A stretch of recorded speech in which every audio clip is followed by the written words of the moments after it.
What is up, guys? Deadset here. Today's topic are going to be Hellfire Amulets, which in my humble opinion, starting from patch 2.1, are going to be the best in slot amulets for any class and any build. Why that is the case and how you should obtain one, let me tell you.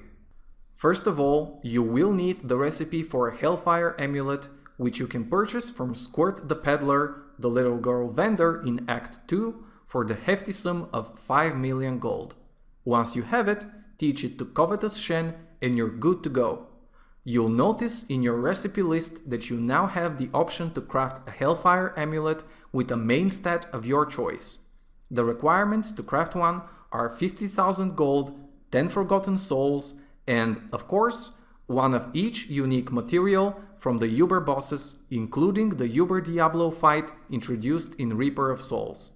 If you haven't done Ubers yet, or you haven't visited them since the old Hellfire rings, allow me to remind you how to find them. To get to the Uber bosses, you need an Infernal Machine item that opens the portal to their respective dimension.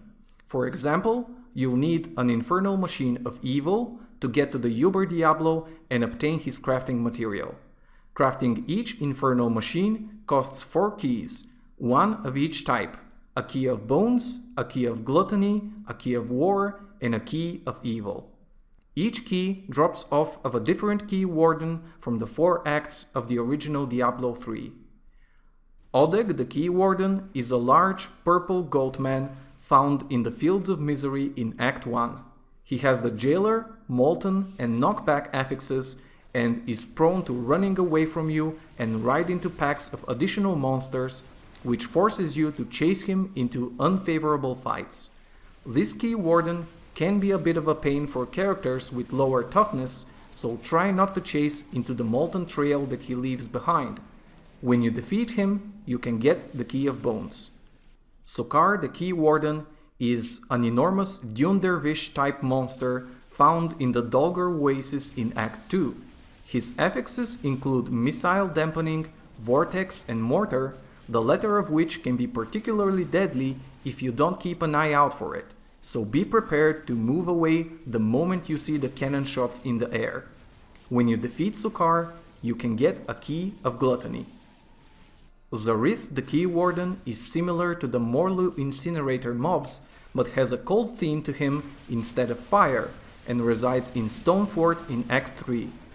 He was once the hardest of the Key Wardens, but had his difficulty reduced significantly. Now he uses a simple blizzard-like spell to slow you down and harm you. He is also capable of teleporting around, but with a simple avoidance of his area of effect spell, he is rather easy to take down. Upon death, he has a chance to drop a Key of War. Finally, we have Nekarat the Key Warden, who is the big brother of the terror demons that infest Silver Spire level 1. He possesses the Jailer and Knockback affixes and a powerful melee attack that applies the same debuff as his smaller relatives, greatly reducing the effectiveness of any healing you may have. Keeping your distance from him is not really an option, since he is quite agile and will catch up to you pretty quickly. Nekarat has a chance to drop a Key of Evil. Once you're armed with all 4 keys, it's time to craft yourself an Infernal Machine and fight the Uber bosses. There are 4 variations of the fight, and I'll go over them one by one. The Infernal Machine of Bones opens a portal to the Realm of Discord, where you fight the Uber clones of the Skeleton King and Magda for a chance to get the crafting material Leoric's Regret. Strategy-wise, I usually focus down the Skeleton King first. He tends to stand around in close melee range, taunting you with laughter and summoning harmless skeletons. You only need to watch out for the whirlwind attack. Once you're done with Leoric, Magda will be easier to dispatch. She'll still annoy you with her temporary shield and the arcane beams she sometimes spawns right underneath you, so watch out and don't underestimate her. The Infernal Machine of War opens a portal to the Realm of Turmoil, where you fight the Uber clones of the Siegebreaker and Zoltan Kuhl for a chance to get the crafting material Idol of Terror. For this fight, my general strategy is to dispose of the Siegebreaker first. kiting him from a distance and trying my best to avoid his grab attack. If he lands one, it will deal a lot of damage and set up an easy second attack from Zoltan Cool, which can kill you on Torment 6 if you get unlucky chain attack. Once Siegebreaker is down, Cool is a lot easier to deal with. Just don't stand around in his tornadoes and keep an eye out for his Ceiling Collapse attack, which you can recognize by the evil laughter right before he does it.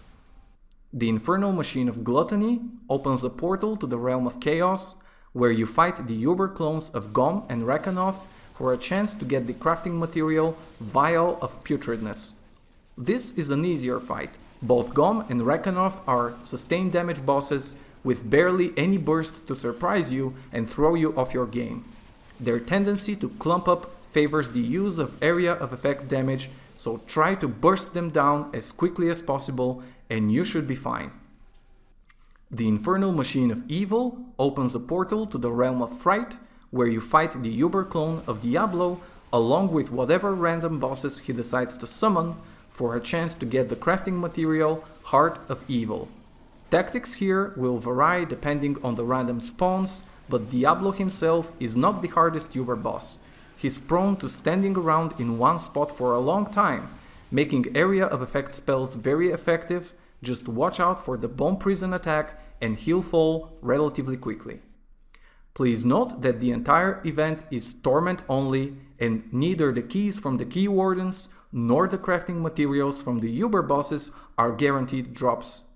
You can improve your chances by increasing your difficulty settings, but even on the highest difficulty, Torment 6, the chance is just 50%. The odds may be improved by Blizzard in the future, but for now, keep in mind that you might have to repeat the key wardens and the Ubers a couple of times before you get the necessary materials. With 50,000 gold, 10 Forgotten Souls, and all 4 of the crafting materials, you will be ready to craft your Hellfire Amulet.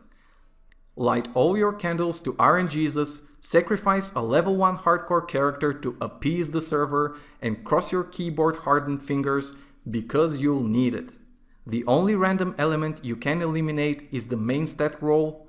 Getting the correct elemental bonus for your build, the 2 ideal offensive stats for an amulet, which are crit chance and crit damage, is hard enough already, even with the added benefit of re-rolling 1 stat with the Mystic.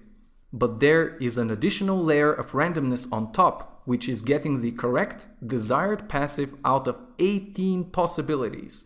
Since the passive you get cannot be re-rolled, you can imagine it might take a while.